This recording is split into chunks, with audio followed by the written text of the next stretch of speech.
Jeff Caron, mes hommages. Salut, comment ça va? Comment ça va, toi?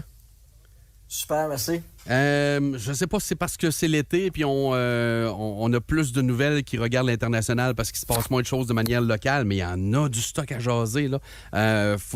Puis c'est des dossiers qui s'étirent en longueur, mais qui demeurent quand même très intéressants. Il y a bien sûr tout ce qui est Ukraine-Russie.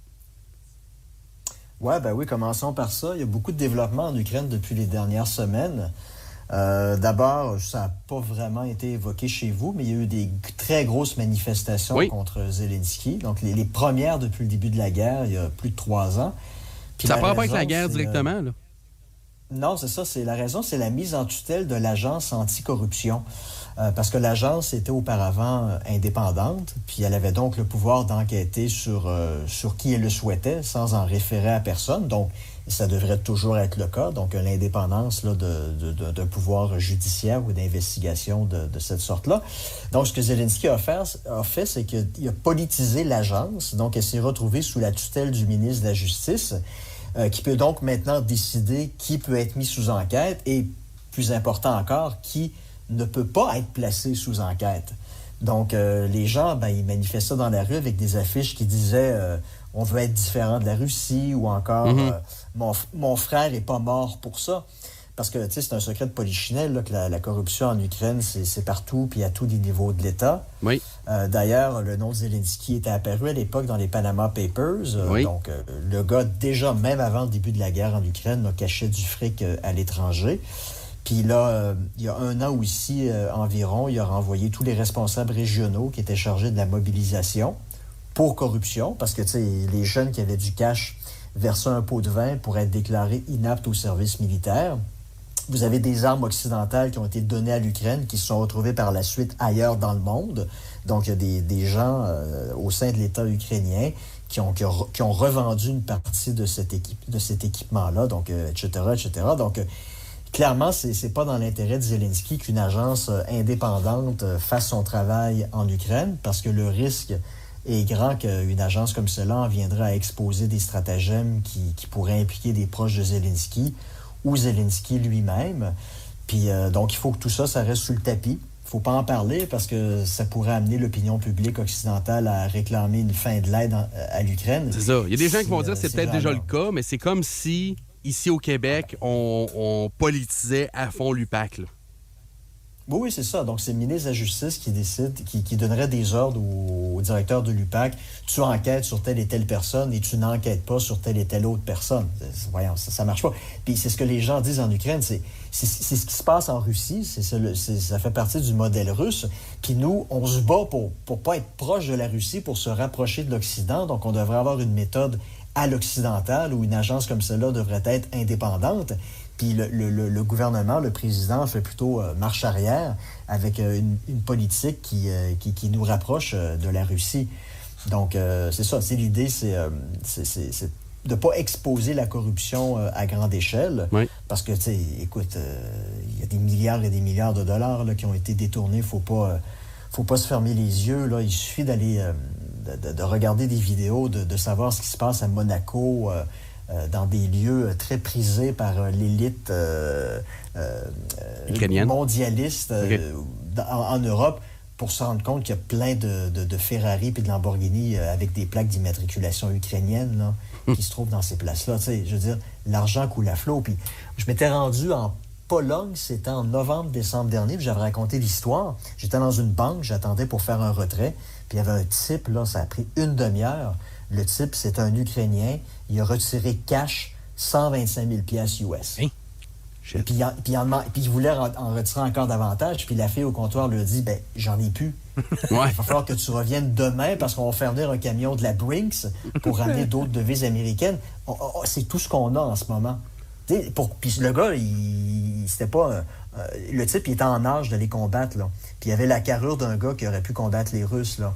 Mais ce type-là se trouvait à l'extérieur de l'Ukraine, puis il retirait 125 000 piastres cash en dollars américains. D'ailleurs, l'Ukraine est d'où cet argent-là? C'est ça. Mais d'ailleurs, l'Ukraine est en train d'élargir beaucoup l'âge pour combattre, là.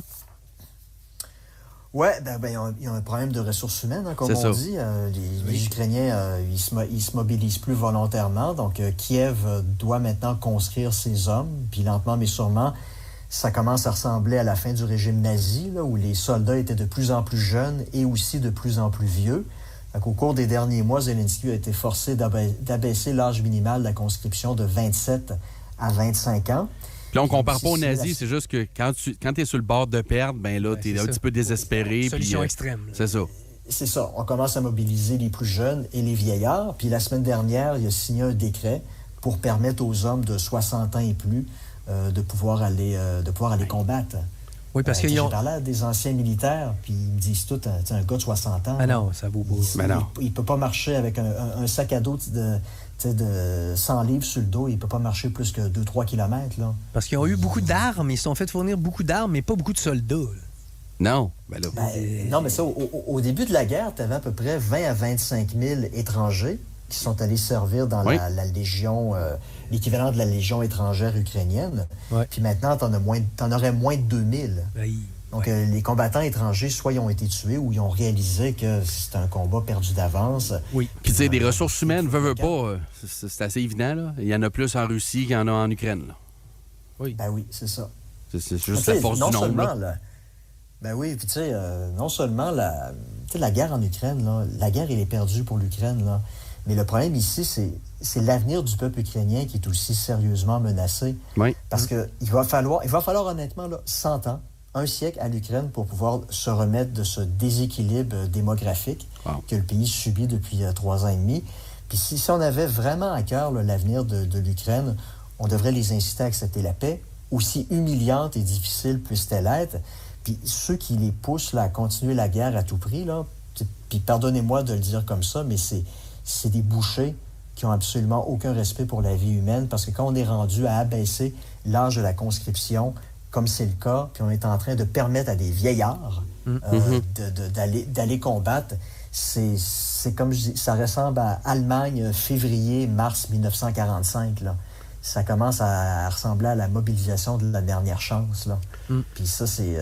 voilà, ça en dit long sur pas souhaitable. l'état des pertes depuis 3 ans et demi. Puis les gens qui ont été tués, c'est les forces vives là, de la nation ukrainienne, c'est des travailleurs, c'est des pères de famille.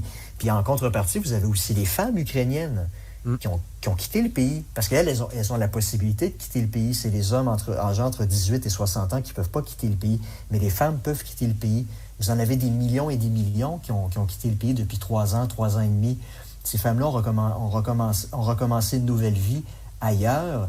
C'est des femmes qui sont veuves aussi. Leurs maris ont été tués. C'est pour ça qu'ils vont revenir? Non. Ben, c'est ça. Ces femmes-là, une grande partie de ces femmes-là ne reviendront pas.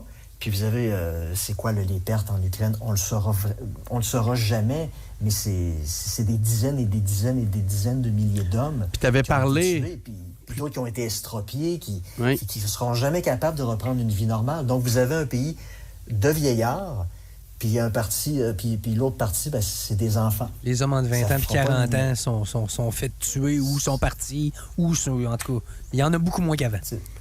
Donc, au milieu de la pyramide démographique, il y a un trou. Oui. Puis tu avais parlé à l'époque que le conflit pourrait s'enliser, puis là, on est dedans. Là. On est exactement dedans. Là. Ouais, mais tu sais, là, ce qu'on voit depuis les dernières semaines, c'est pas un effondrement, mais un effritement du front ukrainien. Parce qu'il y avait une ville, là, dont on parle depuis 1 an et demi à peu près, Tchassiviar, qui est une ville forteresse qui est récemment tombée entre les mains des Russes. Puis les Russes, ils ont été wise, ils sont parvenus de la façon suivante. Tchassiviar, c'est une ville qui est située sur une position surélevée puis séparée par un canal.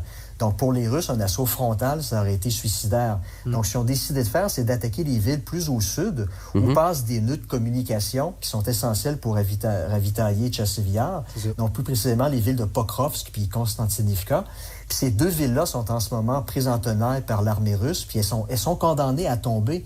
Puis une fois que l'étau va se resserrer autour de ces 2 villes-là, ben, il va y avoir 2 possibilités.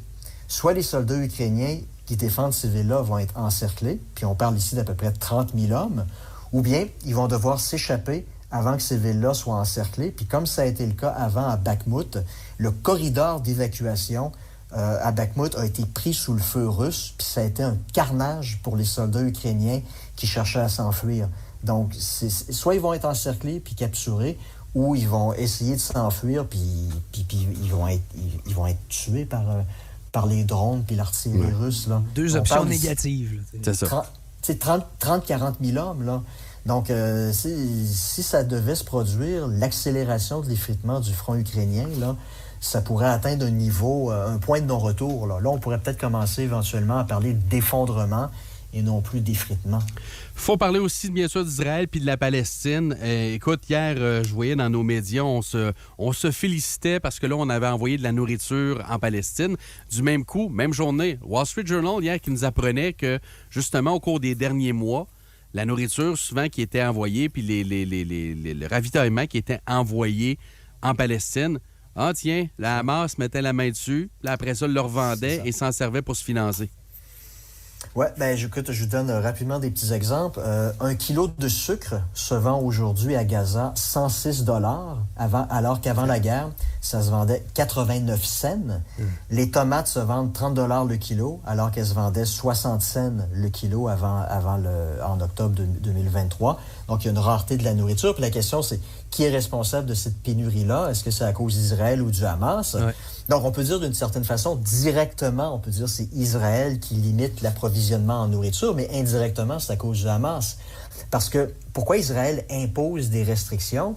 Bien, c'est de craindre que l'approvisionnement soit détourné par le Hamas. C'est ça. Puis c'est pas inutile de rappeler que le Hamas, c'est pas une organisation de guerriers de la liberté, c'est une organisation terroriste responsable d'un crime horrible le 6 octobre 2023. Absolument. Puis c'est une organisation qui ne cessera pas le combat tant aussi longtemps qu'elle n'aura pas éradiqué la présence juive dans la région. From the river to the sea. Oui. Exactement. Donc, c'est une organisation qui constitue une menace existentielle pour les Juifs de la région. Puis, donc, c'est une lutte à mort de part et d'autre. Et là, on est en train de leur donner raison. Tu sais, le Canada, je n'ai parlé hier, là, mais le Canada qui parlait de reconnaître possiblement la Palestine, puis là, les pays européens aussi.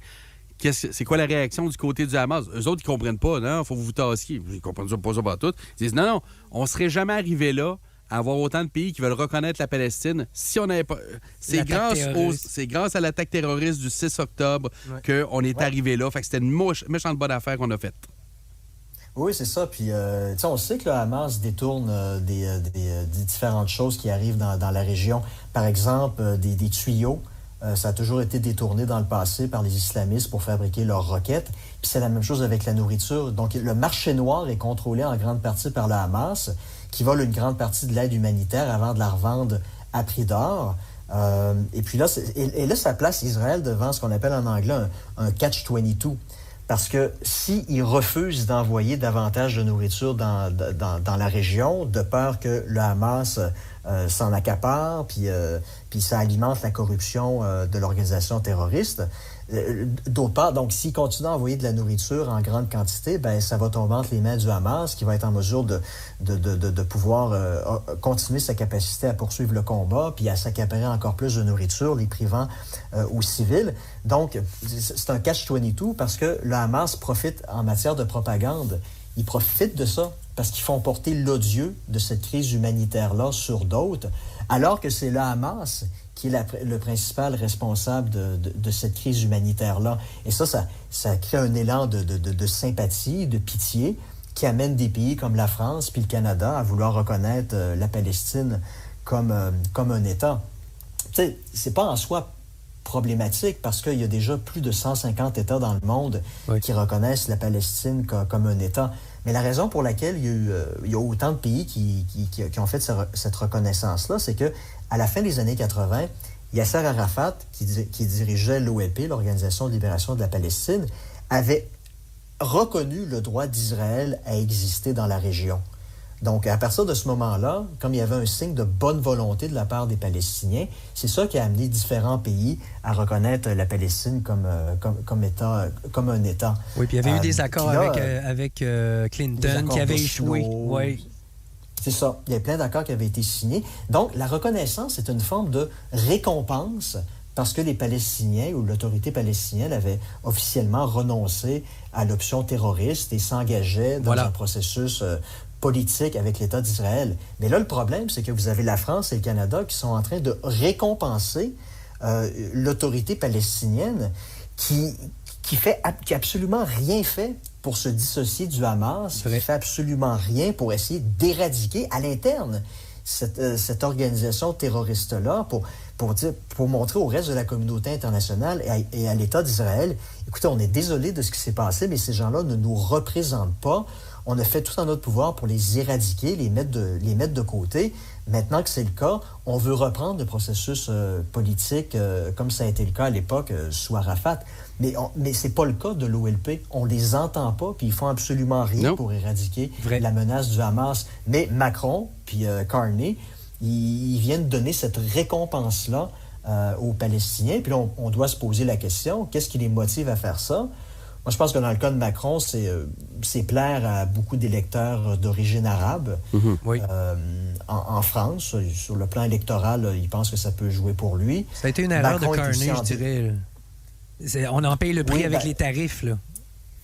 C'est ça. Ça, c'est un autre point sur lequel je veux venir. Puis, mais l'autre point avec Macron est aussi en désaccord personnel avec Netanyahou. Ils se détestent. Donc, je pense que c'est l'autre raison qui a amené la France à en faire autant. Mais dans le cas canadien, dans le cas de Carney, ces deux raisons-là ne s'appliquent pas vraiment au Canada, là. La véritable raison, c'est prendre une position pour déplaire à Washington à un moment où les pays qui le font sont en tension avec Trump. Donc, c'est une façon de rendre coup pour coup, déplaire à Washington. Mais ça, c'est une arme à double tranchant. Puis Trump, il l'a bien dit, là, le Canada va payer pour cette décision-là qui... ça fait partie des irritants, là. Oui. Il est allé trop vite. Oui, c'est ça, tu sais. On est en train, tu sais, Carney est en train de rajouter de l'huile sur le feu à un moment où tous les autres pays de la planète qui étaient en tension commerciale avec les États-Unis ont tous signé des accords commerciaux avec des tarifs qui vont de 10 à 20-25 %. Le seul pays, en fait, les deux seuls pays qui n'ont pas encore signé d'accord avec les États-Unis, c'est la Chine. Qui a quand même des leviers importants par rapport aux États-Unis. Là, les États-Unis ne peuvent pas faire tout ce qu'ils veulent avec les Chinois. Mais le Lilliputien, le Canada, dont son économie est entièrement à la merci des États-Unis. Là. Il y a le Mexique aussi, là, mais ils se sont donné un break de 90 jours. Mais un peu Schtroumpf-Lunette aussi. Ça, c'est la bonne chose à faire. Les Américains, vous devriez embarquer avec nous autres. C'est un peu canadien, ça aussi. Ça a été trudeauiste. Là. Qu'est-ce que tu penses de ça? Oui, ça fait Boy Scout. Là. C'est ça. Exactement. Canada lead the way, puis c'est nous qui avons le monopole du cœur, de l'idéalisme. Voilà. Puis on s'attend à ce que les Américains, qui eux sont devenus extrêmement réalistes depuis le retour au pouvoir de Trump, nous suivent dans une aventure comme celle-là, alors que ça n'arrivera pas. Mais tu sais, c'est typique du Canada. C'est du soft power, c'est des mots, c'est des impositions de sanctions qui n'auront au final aucun effet. Des bons sentiments. Des milliards et des milliards et des milliards de dollars. On veut bien paraître à l'international. Aux bonnes personnes. C'est ça, c'est de la parure. La politique étrangère canadienne, c'est de la parure. Absolument. Puis tout ça, bien évidemment, c'est une balloune qui va se retourner contre le Canada, hein, parce que si Trump décide juste à cause de ça d'imposer 5-10 % de plus, qu'est-ce que le Canada peut faire? Il peut rien faire. Absolument rien, là. Le Canada joue avec les poignées de sa tombe, là. Oui, puis, tu sais, je veux pas la situation d'Israël-Palestine depuis longtemps, c'est un bâton plein de merde, là, peu importe comment tu le prends, tu vas te salir. Puis, tu sais, parce que d'un côté, tu as la Hamas, puis de l'autre bord, Netanyahou, écoute, les Israéliens sont un petit peu tannés aussi. Si la guerre se termine, probablement que sa carrière est terminée aussi. Donc, il y a un certain avantage à ce que ça s'étire. Oui, il y a même en prison aussi. En effet. Fait que, tu sais, c'est pas idéal, mettons. Non, c'est ça. Puis, mais on décide de prendre parti dans un conflit comme celui-là, alors que ça aurait fait beaucoup plus de sens dans les années 80, au début des années 90, de faire cette reconnaissance-là, quand le processus de paix, en tout cas, donnait des signaux qu'il y avait un risque, une possibilité réelle que ça puisse aboutir à la reconnaissance effective de deux États dans la région. Tu sais, ça aurait été le bon moment à la fin des années 80, début des années 90, de poser ce geste-là. En 2025, en août 2025, c'est le pire des moments. Là. Voilà. Puis quand tu t'interroges sur la raison d'être de cette décision-là, tu te dis que c'est simplement pour faire chier Trump, qui est le président de la plus grande économie mondiale, économie avec laquelle 80% de notre commerce international dépend. C'est difficile de trouver solution politique plus stupide que celle-là. On est d'accord. Rapidement, Jeff, il y a un autre livre que tu es en train de préparer qui va sortir bientôt, qui va être un peu un regroupement de tes chroniques.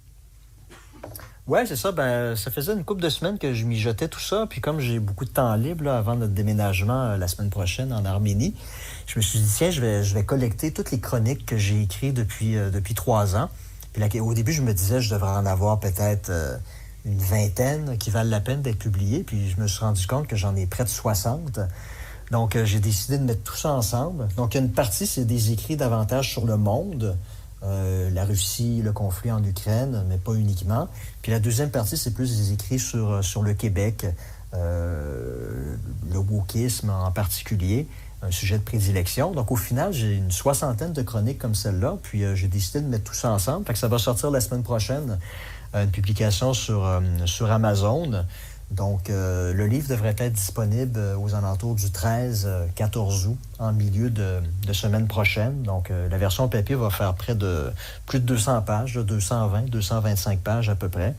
Puis, je suis assez satisfait. J'ai relu des chroniques là, que j'ai faites avec vous il y a 1 an, 2 ans, puis elles me faisaient bien rigoler. Fait que je me suis dit... Ça va faire plaisir aux auditeurs qui nous écoutent. Puis si vous me permettez... Oui, justement. La voisine de ma mère, elle me disait que son fils, qui est pompier à Trois-Rivières, elle me disait que tous les gars de la caserne vous écoutent à tous les matins, puis ils vous saluent. Donc, j'en profite pour le saluer. Guy Mathieu, puis sa gang de pompiers de Trois-Rivières. Bonjour, les gars. C'est des auditeurs. En effet. C'est des auditeurs qui... Radio X, c'est très écouté à Trois-Rivières, en effet. Oui, puis ça, puis le petit livre de chroniques comme ça, ça se lit bien en fin de soirée avant d'aller se coucher pour se mettre un petit sourire au visage, là, pour bien rigoler. C'est des chroniques qui font 2 ou 3 pages, là, pour la plupart. Là, c'est quelque chose qui va se lire assez rapidement. Parfait. Bien, écoute, Jeff, je te remercie énormément. La semaine prochaine, Dom va être de retour. Toi, tu vas être dans le déménagement. On va savoir moyen de se jaser quand même ou... En début de semaine. Oui, en début de semaine. Okay. On part jeudi prochain. On va faire ça en début de semaine, probablement mardi la semaine prochaine. Super. Parfait. Je te remercie énormément. Bonne journée. Salut bien. Bye. À la semaine prochaine. Bye.